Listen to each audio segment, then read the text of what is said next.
امام حسین علیہ السلام کی اہم حاجتوں، سخت مصیبتوں اور غم اندیشوں کو دور کرنے کی دعا۔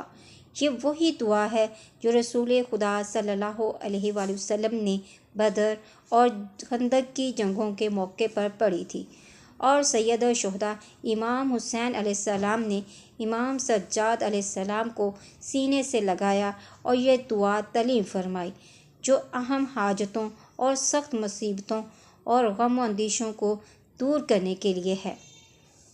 اول آخر درود شریف۔ بحق یاسین والقرآن الحکیم وبحق طٰہٰ والقرآن العظیم، یا من یقدر علی حوائج السائلین، یا من یعلم ما فی الضمیر، یا منفسا عن المکروبین، یا مفرجا عن المغمومین، یا رحم الشیخ الکبیر، یا رازق الطفل الصغیر، یا من لا یحتاج الی التفسیر، صلی علی محمد وآل محمد وافعل بی قضا و قضا۔